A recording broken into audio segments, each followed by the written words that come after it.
podes, e que não há propósito que se esconda de ti. Quem é que se obscurece o conselho com as suas palavras sem conhecimento?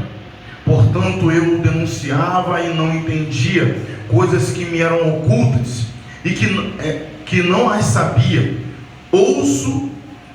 Ouça e te rogo e falarei, perguntar-te-ei, tu me ensinarás. Com ouvidos, meus ouvidos eu ouvi, porém agora os meus olhos te veem. Portanto me abomino, me arrependo no pó da cinza. E aconteceu que depois que falou o Senhor estas palavras a Jó, disse o Senhor a Elifaz o temita: a minha ira se acendeu contra ti e contra os teus 2 companheiros, que não falaste de mim o que era reto com o meu servo Jó. Agora, pois, tomem 7 bezerros, 7 carneiros, e ide até o meu servo Jó e oferecer o holocausto por vós, e o meu servo Jó orará por vós, porque certamente a ele aceitarei, para que não nos tratar de acordo com a vossa loucura. Portanto, não falaste de mim com retidão com o meu servo Jó. Foram, pois, Elifaz o temita, e Bildade o suíte, Zofar o naamatita, e fizeram conforme o Senhor disse. E o Senhor atendeu a Jó, e mudou o Senhor o cativeiro de Jó, quando orava pelos seus amigos, e acrescentou o Senhor em dobro todas as coisas que tinha sido de Jó. Amém? Pode sentar, glorificando o nome do Senhor. Aleluia. É uma palavra bem conhecida, né? Tenho certeza que você já ouviu muitos pregadores ministrarem. Eu gosto de me atentar a essa palavra no versículo 42, porque o versículo 42 é um resumo daquilo que Jó, a experiência que Jó teve com Deus. E uma das coisas mais tremendas que é dito nessa palavra, que eu mais gosto, é: antigamente eu te conhecia de te ouvir falar, mas agora os meus olhos te veem. Pastor, o que significa isso no tempo de hoje, no nosso momento, no tempo presente? O que essa palavra está significando para mim e para a sua vida?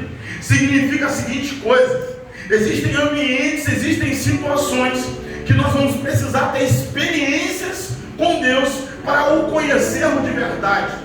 Porque uma coisa é você falar de Deus, outra coisa é você viver com Deus, outra coisa é você viver para Deus, e outra coisa é viver em Deus. São 4 coisas distintas, e o nome disso chama-se intimidade. São níveis. Os níveis vão aumentando de acordo com a sua entrega. Os níveis vão aumentando de acordo com aquilo que você se responsabiliza. A palavra em Isaías, ela ficou vagando por muito tempo: voz que clama no deserto, endireitar a vereda, preparar o caminho. Um dia um homem que se colocou na brecha, não no templo, como seu pai era sacerdote, ele estava na linhagem sacerdotal, ele só esperaria o tempo para chegar à promessa, aquilo que foi estabelecido. Não, ele fez diferente. Ele estava no deserto, comendo gafanhoto e fato de mel, se colocando num ambiente de dissolução. Para quê? Para ser forjado o seu caráter para o que estava por vir. Existem ambientes que nós vamos entrar, amados, e eu preciso entender quem eu sou. Para quê? Para eu não me comparar com ninguém. Se você botar em Jó capítulo 1, a palavra de Deus diz que Jó era reto, temente a Deus, desviava-se do mal, e ele fazia sacrifícios caso os seus filhos pecassem. Ele estava ali fazendo sacrifício já para prevenir. Mas nem isso bastou, nem isso o livrou da provação.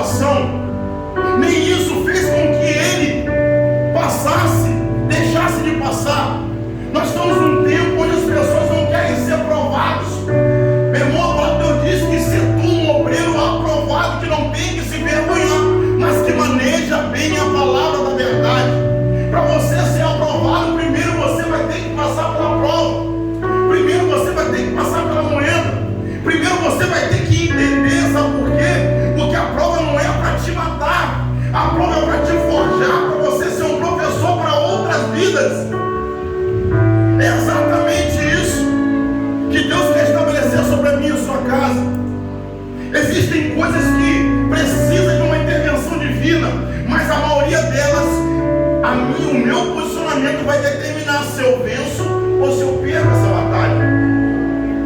Uma das coisas que eu mais falo aqui nessa igreja e ensino, que ter autoridade não é ter autorização. Misericórdia e graça, somos o pastor dessa igreja, a última palavra aqui é minha, mas muitas das vezes eu tenho autoridade para falar, para ministrar, para corrigir, para redarguir, mas muitas vezes eu não tenho autorização divina para falar naquele momento, para fazer naquele momento. Então, meus amados, eu preciso entender que quando eu tenho uma experiência com Deus, é o que vai determinar se eu sou ou se eu não sou. O que vai determinar se você é ou se você não é. Não é no dia que a sua casa está tudo bem. Não é no dia que você está uma bênção, você tem dinheiro no bolso, sua carteira está cheia, está indo para o shopping toda semana, não. É no dia da aprovação. É no dia quando você perde todas as coisas. A primeira coisa, amados, que eu preciso aprender, e nós aprendemos aqui nessa igreja, ficamos aqui, pastor Simar, 40 dias orando, em prol da igreja, não em prol da igreja, não da Bíblia. Estamos orando em prol da vida da igreja e da missão da igreja, que são coisas distintas. A vida da igreja é isso aqui, é cultuar, é estarmos juntos, é adorar, é chorar junto, é se alegrar com os que se alegram, chorar com os que choram. Romanos capítulo 12. Mas a missão da igreja é estar na rua, é fazer a vontade dele, é ministrar para vidas, é estar com o seu coração visitando, cuidando, tratando. Essa é a missão da igreja. Jesus só deu uma ordem: ir por todo mundo, pregar o evangelho a toda criatura. As demais coisas ele só instruiu, ele ensinou. E o que Jesus veio fazer do céu foi mostrar o Pai. Jesus veio mostrar um Pai compassivo, alguém que te ama. Jesus quis trazer para você um ambiente de relacionamento. E todo mundo sabe, quem não apanhou do pai ou da mãe, que vai passar por isso ainda, sabe que quando o pai corrige, é porque ele ama. O provérbio diz isso. E eu preciso entender que para que Deus faça algumas coisas na minha vida e para que eu alcance outros patamares, eu preciso estar posicionado e ouvindo a voz dele. Um versículo que você menciona em Hebreus capítulo 3, versículo 7: se ouvires a voz de Deus, não endureçais o vosso coração. Por quê, pastor? Porque o que mais tem afetado a igreja hoje são pessoas de coração endurecido. São pessoas que perderam a essência. Sabe por quê? Porque não estão mais arraigados naquilo que foi chamado para fazer. Eles vêm por causa de um homem que vai pregar, eles vêm porque alguém vai tocar, eles vêm porque alguém vai cantar, mas nunca, a maioria das vezes, não vem por causa da presença. E estar na presença, amados, é diferente. Quem sabe da presença, quem entende da presença, não fica de boca fechada, está sempre glorificando, se responsabiliza pelo ambiente. Se o ambiente está de caos, você é aquele que vai trazer o fogo. Precisa ser de uma centelha para que isso aconteça. Pastor, mas você não sabe o que eu estou passando, você não sabe o que eu estou vivendo. Eu perdi quase tudo. Eu desanimei, eu desisti. No mesmo Jó que está falando isso, ele falou, se eu não me engano, no capítulo 14, ainda há esperança para a árvore cortada, ao cheiro das águas. Amados, para que Deus faça na sua vida não depende de muita coisa, não. Depende só do cheiro. Não está falando nem das águas, é só do cheiro. Ah, pastor, não depende de muita coisa. Olha só, a palavra está dizendo, uns confiam em carros, outros em cavalos, mas nós ficamos o quê? Nós só fazemos menção, nós só mencionamos o poder de Deus, nós só mencionamos o nome dele, que já é o suficiente. Agora eu preciso entender que viver para Deus, confiar em Deus, descansar em Deus, são coisas muito difíceis nesse tempo, porque as pessoas hoje se acostumaram para aproximar com o resultado. Elas precisam de um resultado para se balizar nele, para saber se Deus está fazendo ou não está fazendo. E nós não vivemos por resultado, amado, nós vivemos por fé. O que é fé, pastor? Vive o fundamento das coisas que não se vê e se esperam. Eu não vivo por resultado, porque se eu vivesse por resultado, essa igreja nem aberta, não estava mais. Eu entendo que existe uma palavra, a palavra está trabalhando. E eu preciso honrar a semente. Há muito tempo atrás, pastor Wantes ministrou algo na minha vida. E ele falou assim: ó, Deus tem um chamado pastoral na sua vida. Eu falei: está repreendido. Deus me livre. E eu era músico. Ainda sou, arranho. E para mim a música era importante, eu era baixista. Passei um tempo, quando eu contei a história, e como eu fui para Metodista. Fui para Metodista. Quando eu fui para Metodista, o ministério do louvor fluindo, Deus trabalhando, Deus tratando, fazendo tudo, voando na nave. O tecladista vai embora, vai casar, vai em São Paulo. E o pastor Simão gostava do teclado, meu. Tinha que ter teclado, se não tivesse teclado. E eu, baixista, eu falei: não, vou ter que aprender esse mistério aí para poder o pastor não ficar. E eu fui lá, eu tinha uma noçãozinha que foi aprendendo devagarzinho, graças a Deus, custou um tecladista metodista. Eu fiquei 6 anos, se eu não me engano, metodista, bastante tempo, aprendi muita coisa. Quando o pastor Simão ia pregar, eu estava lá com o tecladinho para fazer o fundo musical para ele. Um dia eu estava ministrando, um dia eu estava tocando, e o pastor falou assim: vocês vão lembrar disso? Ministério de oração. Aí veio o ministério de oração na frente assim. Gustavo, fica aqui. Na minha mente falou assim: o pastor ficou doido. Ministério de oração vai me botar nesse vento? E lá o negócio era pedreiro, meu irmão. Lá é demônio voando, acabando com tudo, quebrando cadeira, entrando de boia. Falei: o pastor ficou doido. E eu aqui no teclado, na moral, olhei para ele de novo, ele disse: Gustavo. Aí na minha mente falou assim: rapaz, quem vai tocar teclado? O pastor respondeu: fica tranquilo que Deus toma conta do resto. Jesus, eu fiquei aqui. Começamos a oração, irmão, pensa no ambiente de glória. Deus derramando o sol, derramando a glória, mas ministrando, comecei a ministrar, aí eu comecei a orar. Eu comecei a orar a partir daí. Pessoas sendo batizadas pelo Espírito Santo, pessoas sendo curadas, pessoas sendo tratadas através da nossa vida. Por quê? Porque alguém ministrou, alguém estava de cobertura espiritual. Falou assim: você vai, mas eu estou te vendo. E eu pude passar exatamente por isso aqui, diversas vezes, algumas vezes na rua. Algumas pessoas que iam ministrar e falavam assim: pastor, eu falei: pode ir, que eu estou vendo você, fica tranquilo. E isso é gostoso. Mas é você que digo: quanto maior o nível de unção, maior o nível de perseguição. E fui eu. Tocando teclado, Deus trabalhando, comecei a cantar. Mal, né? Mas cantando, né? Adorando, né? Adorando, quem não canta, adora. Né? Adorar, você adora. E um dia, Deus fazendo coisas extraordinárias na nossa vida. Chegou, não sei se foi um tecladista, fizeram uma escala de ministração. Ó, estava indo ministrar. Aí o que eu fiz? Vou ministrar, vou sair do teclado e vou, você lembra disso? Vou cantar aqui. Quando eu estou aqui ministrando, meu irmão, cantando, nada acontecendo. E a gente semana toda debaixo de glória, debaixo do som, vai se machucando no ouvido, assim: ei, volta pro teclado e ministra de lá, porque o seu lugar é lá. Eu olhei para a cara dele, todo mundo saía. Eu falei: pô, vou ficar lá no teclado.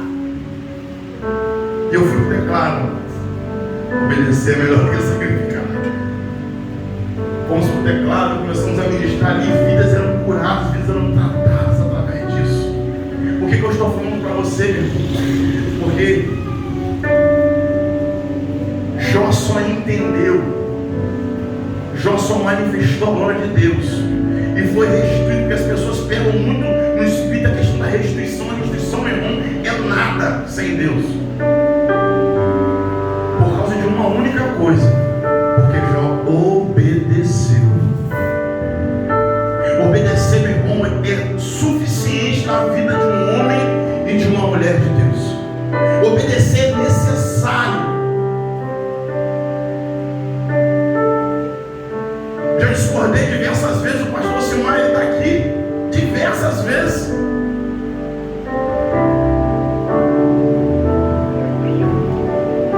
Mas eu obedeci.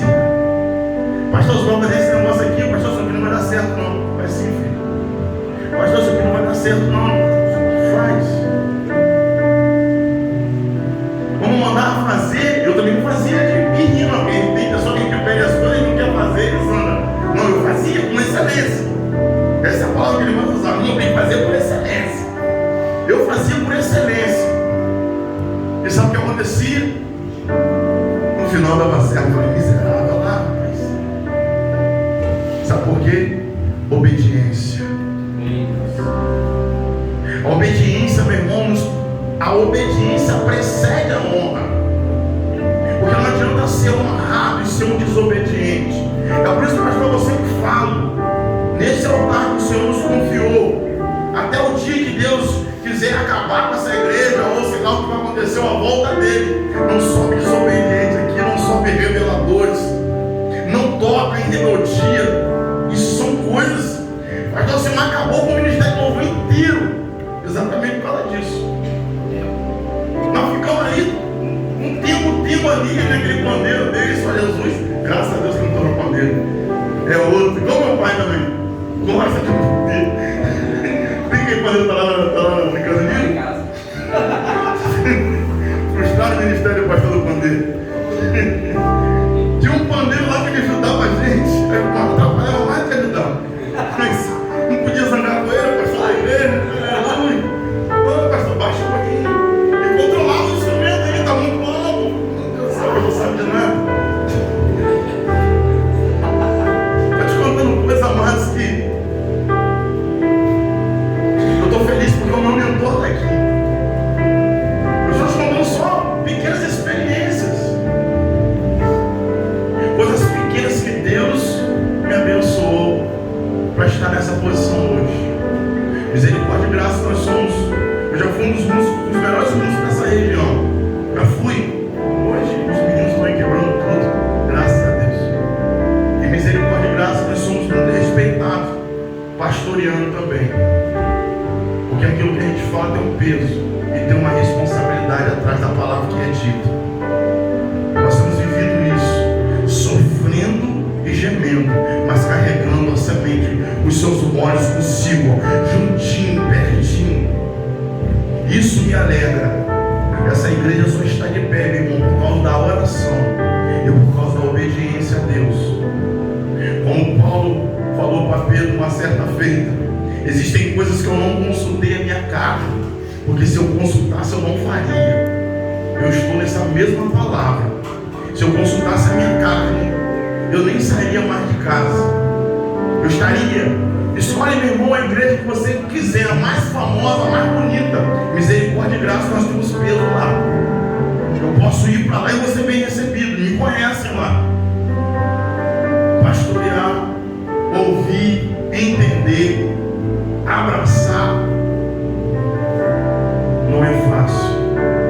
São 2 anos numa guerra. Nós tivemos coisas tremendas aqui nesse lugar. Pessoas batizadas com o Espírito Santo, pessoas curadas.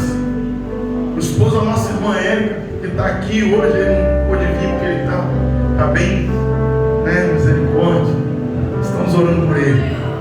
Amanhã, glória a Deus. A esposa da nossa irmã Érica, nós ficamos aqui 7 dias orando para a cura, um ambiente de cura. 7 dias orando aqui, meu irmão. Nós chegamos aqui 10 horas da noite e saímos aqui 1, 2 horas da manhã orando. Tinha um varão aqui, ele não chegou ainda, daqui a pouco ele chega, ele ora 1 hora direto. Direto orando a igreja toda aqui em prol, no altar do Senhor. No 8º dia, nós vamos 7 dias, no dia, terminou na quinta-feira, ele chegou aqui carregado e veio pela fé. Eu falei, filho, vai que Deus vai fazer algo extraordinário. Pastor, estou todo ruim, vai, rapaz. Chegou, sentou ali, ficou andando para lá e para cá, não aumentando mais. Quando nós fomos orar no final pela vida dele, ele nem sentou, mas ele se jogou no chão e caiu. Nós começamos a orar. Começamos a orar. Meu irmão, daqui a pouco, quando teve oração, o homem levantou, começou a correr. Eu tenho vídeo. Eu não botei ainda na rede social, porque nós queremos que o processo todo finalize. Ele quer, não, pastor, eu vou testemunhar. Ele foi curado do câncer nesse lugar. E tem laudo, tem tudo. Já foi atestado pelo médico. Assim, tem uma médica que estava com implicância com ele, perseguindo ele. Nós vamos ter que te operar, nós vamos ter que fazer isso. Meu irmão, ele falou assim: você vai ter que acreditar no Deus que eu sirvo. Eu fui curado. Não, eu vou te operar. Você vai acreditar no Deus que eu sirvo. E ontem, se eu não me engano, anteontem, ele foi no médico e teve que tirar onda com a médica. Eu falei, você não vai precisar operar mais não. Deus, ele te ama, né?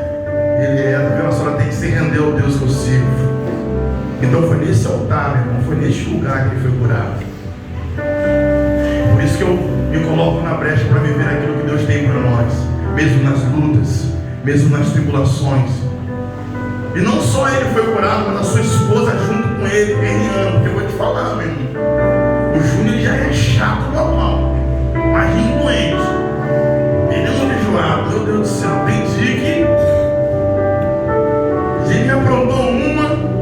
Eu cheguei nele e falei assim: pastor, o senhor me ama mesmo? Eu falei: mas tem que chamar, né? Mas você está no débito comigo. Eu falei: não, pai, você tem que ganhar na alma pra caramba. Você está me dando um trabalho terrível. Você tem que ganhar muita vida para Jesus. Não vou te ganhar no pau, vou te dar uma coisa. Eu vou te arrebentar. Você tem que ganhar muita alma para Jesus. Eu falei: não, pastor, eu vou pregar. Eu quero pregar. Estou ansioso para vir pregar. Estou ansioso para ir para a rua. Eu falei: calma, cara, descansa. Estou falando para você, amados, porque o que Deus tem feito nesse ambiente são coisas extraordinárias. Ah, pastor, mas tem muita luta, tem. Mas a Lamentações capítulo 3, versículo 21 fala: eu quero trazer à memória aquilo que me traz esperança. O que me traz esperança são as vitórias, aquilo que eu conquistei, aquilo que eu recebi do Senhor. Eu preciso lembrar no dia da minha tribulação, no dia da perseguição, no dia mau. Eu tenho que lembrar dessas vitórias. Eu tenho que lembrar desse dia. Os frutos do Espírito exatamente para esse dia. Fruto do Espírito não é só para você ter, não, meu irmão. É para quando chegar o dia mau, você pega na sua bolsinha. Alguém pisou no seu pé, você pega aí, mansidão. Morre. Guarda. A temperança, domínio próprio, longanimidade, benignidade, alegria, paz, amor. E Deus vai fazer. Então entenda, as experiências que Deus tem estabelecido sobre a sua vida é simplesmente, não é para te matar, não é para destruir, não é porque Deus te ama, não é porque Deus tem implicância com você. Uma vez uma jovem chegou para mim e eu fiz essa mesma pergunta: pastor Simão, você me cobrava muito. Eu sempre fui assim de tudo, meu irmão. Estudo a palavra e ensino. O pastor Simão me deu a oportunidade para mim ir para Teresópolis. Na metodista, irmão, você assoviar, você tem que ir para Teresópolis para aprender a assoviar lá do jeito deles. Tem que ser da maneira certa, da maneira correta. A intercessão, quer ser um intercessor? Teresópolis, vai estudar lá. Quer ser participar do ministério de louvor? Teresópolis, vai estudar lá, entender o que é adoração. Porque senão você vira um artista. Eu quero participar da oração. Teresópolis, tudo você tem que estudar. Eu participei de muitos cursos, eu tenho muitos cursos. E a maioria dos lugares que ele ia, eu escrevo esboço por causa dele.